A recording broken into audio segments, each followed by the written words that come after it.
निशंक होई रे मना, निर्भय होई रे मना. अतर्क्यवधूत हे स्मरणगामी, अशक्य हि शक्य करतील स्वामी.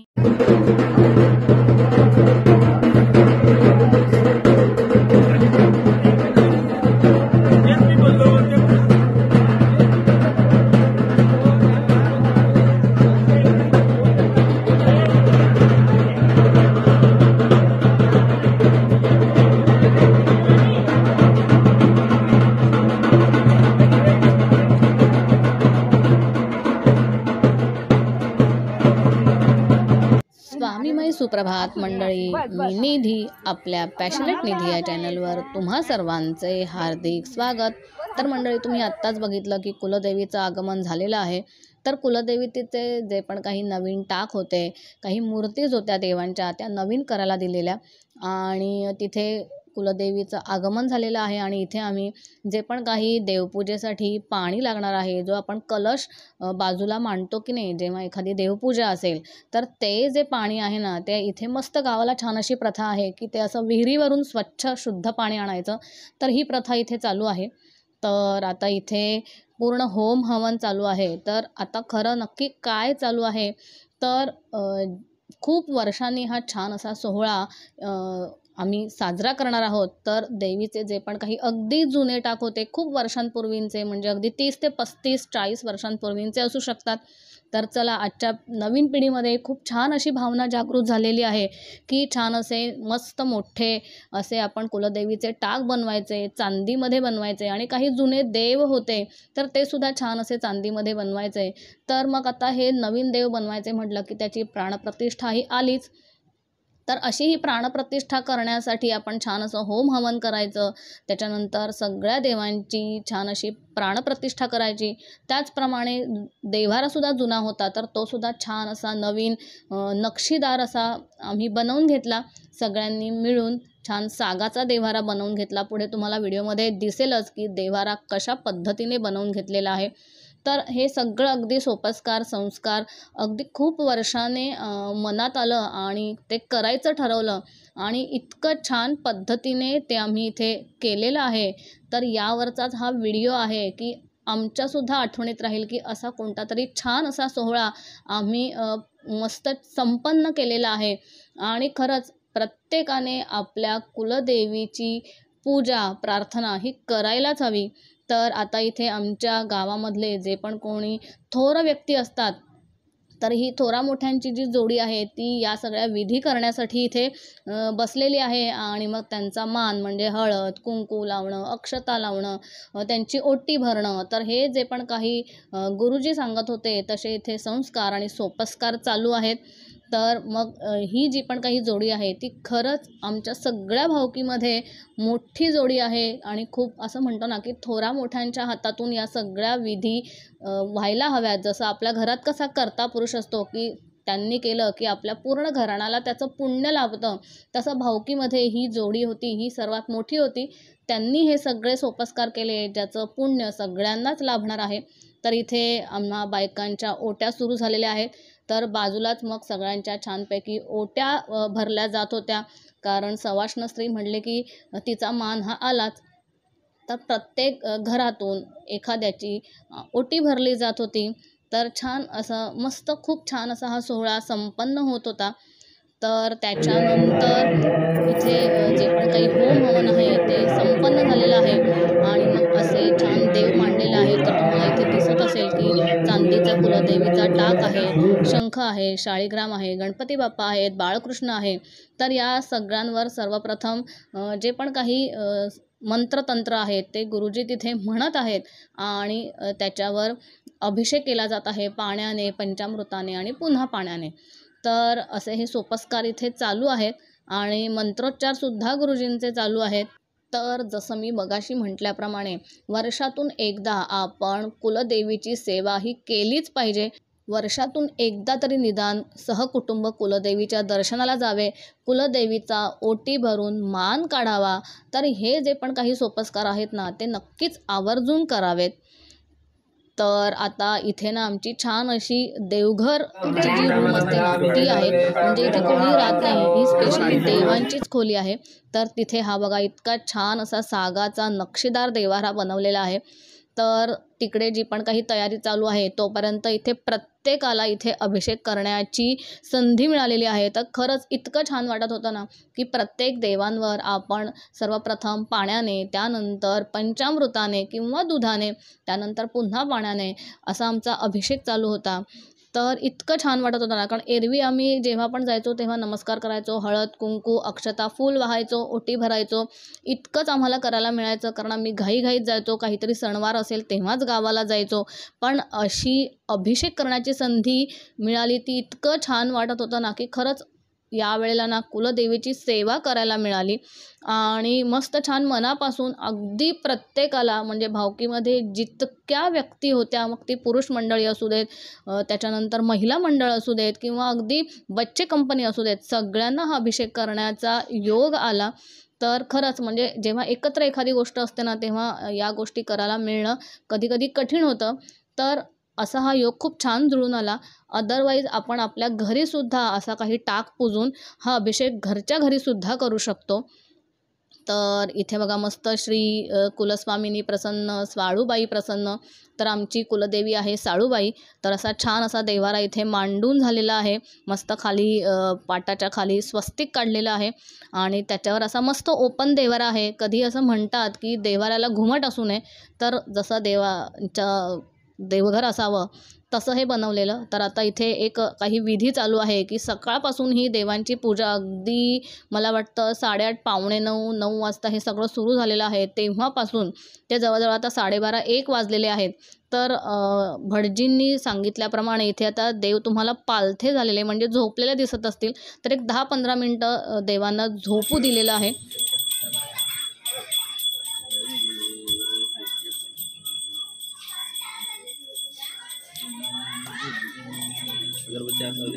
आणि आता हा विधी झाल्यानंतर इथे जो देव्हारा मांडलेला आहे ना, तर तिथे सगळ्या देवांची प्राणप्रतिष्ठा सुरू आहे. तर प्रत्येक देवांचं पाणी एका तांब्यामध्ये उतरवलेलं होतं. तर आता जे पण काही नवीन टाक बनवलेले आहेत, नवीन देव बनवलेले आहेत, तर त्या प्रत्येक देवांमध्ये हे गुरुजी आहेत ते जे पण काही पाणी चढवत आहेत. म्हणजेच काय, तर त्या प्रत्येक देवांची प्राणप्रतिष्ठा इथे केली जात आहे. तर सर्वप्रथम आता इथे गणपती बाप्पा म्हणजे आपले आराध्य दैवत, तर गणपती बाप्पांपासूनच इथे पूजेला, प्रतिष्ठापनेला सुरुवात होते. त्यामुळे सर्वप्रथम इथे गणपती बाप्पांची प्राणप्रतिष्ठा झालेली आहे.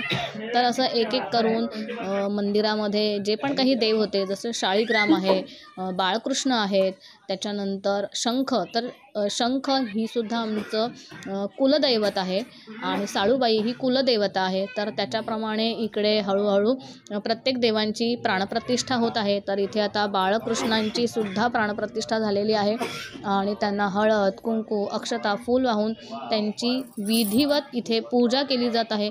तर असं प्रत्येक देवांची या देव्हाऱ्यामध्ये, म्हणजे अगदी नवीन देव्हारा, आपल्याला कसं नवीन घरात आल्यानंतर खूप छान वाटतं, तसंच मग आता देव पण नवीन बनवले, तर देव्हारासुद्धा नवीन बनवला.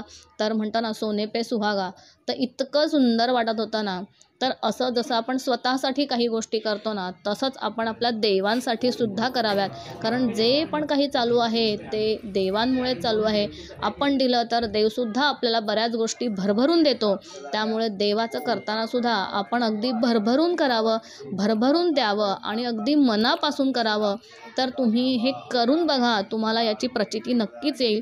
तर आता इथे मस्त कुलदेवीचा टाकसुद्धा मांडलेला आहे, त्याचीसुद्धा प्राणप्रतिष्ठा झालेली आहे आणि हळद, कुंकू, अक्षता, फूल वाहून कुलदेवीच्या टाकेची सुद्धा विधिवत पूजा केली जात आहे. मस्त छान असं पुष्प अर्पण केलेलं आहे आणि गुरुजीसुद्धा अगदी सागर संगीतप्रमाणे प्रत्येक देवांची अगदी व्यवस्थितपणे प्राणप्रतिष्ठा करत आहेत. तर असं छान विधी इथे सुरू आहे. तर एक एक देव देव्हाऱ्यामध्ये मांडले जात आहेत, त्यांची प्राणप्रतिष्ठा होते आहे.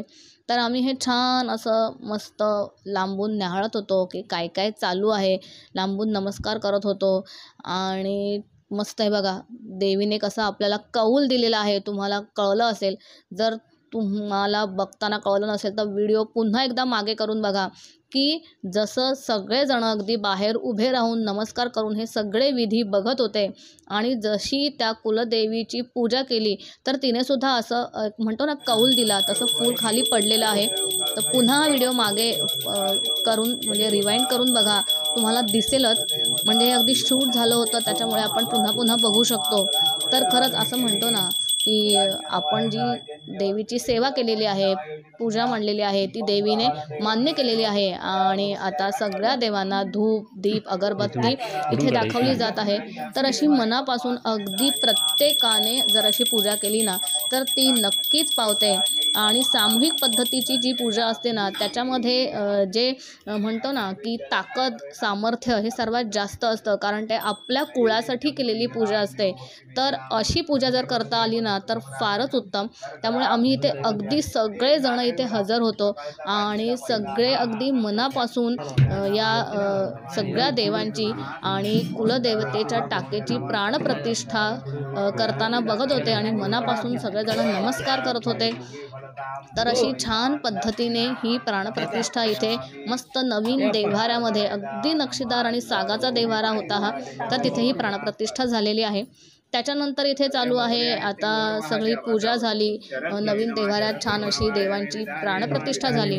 तर आता इकडे ना अन्नग्रहण म्हणून अशी काहीतरी विधी होती, तर तिकडे आता गुरुजी इथे अन्नग्रहणाची विधी करत आहेत आणि आता ही अन्नग्रहण विधी झाल्यानंतर देवांना छानपैकी असा नैवेद्य दाखवणार, त्याच्यानंतर आरती करणार आणि त्याच्यानंतर हा सोहळा इथे संपन्न होणार आहे। तर खूप असं छान असं सागर संगीत अगदी पद्धतशीर असा हा सोहळा मस्त म्हणजे होत होता आणि त्याच्यानंतर मस्त दुपारची सुद्धा छान जेवणं पडलेली, संध्याकाळचं सुद्धा भोजन होतं।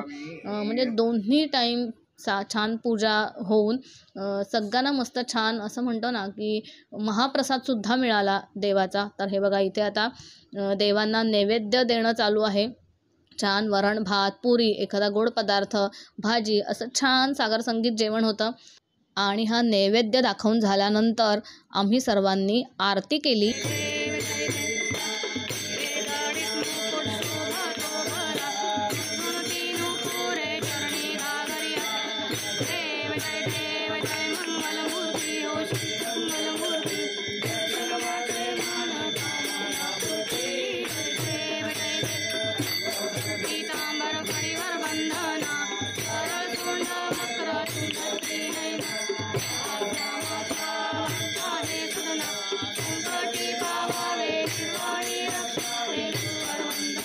तर आता आरती वगैरे सगळं झाल्यानंतर येतो तो म्हणजे कुलदेवीचा मान।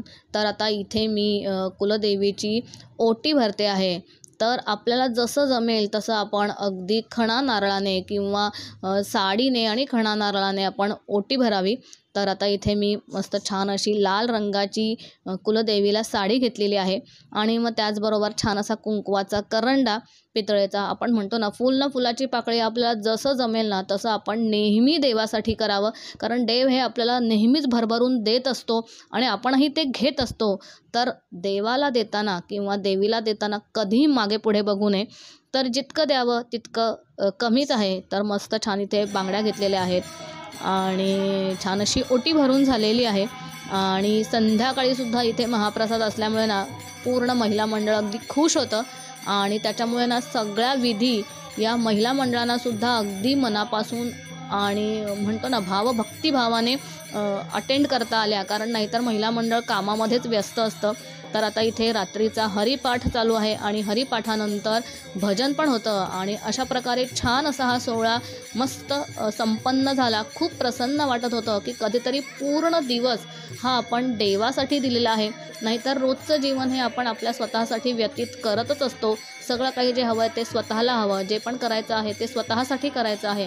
तर असा हा आजचा दिवस होता जो आम्ही पूर्णपणे देवांसाठी देवीसाठी घालवलेला आणि छान खूप मनाला एक वेगळं समाधान इथे मिळतं आणि खरोखर समाधान मिळालं।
तर इथे हरिपाठ झाल्यानंतर छान असा रात्रीचा महाप्रसाद झाला.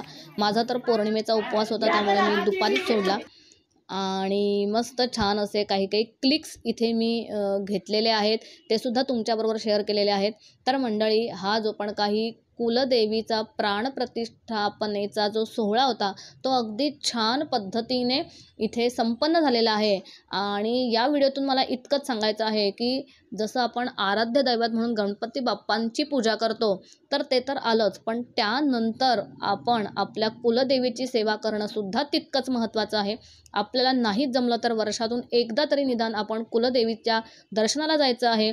जेव्हा आपल्याला जमेल तेव्हा नवरात्रीमध्ये किंवा चैत्र गौरीमध्ये आपण आपल्या कुलदेवीची ओटी भरायची आहे. आपल्याला तिकडे जाणं शक्य नसेल तर ती ओटी आपण घरामध्येच तिचा मान काढून भरायचा आहे.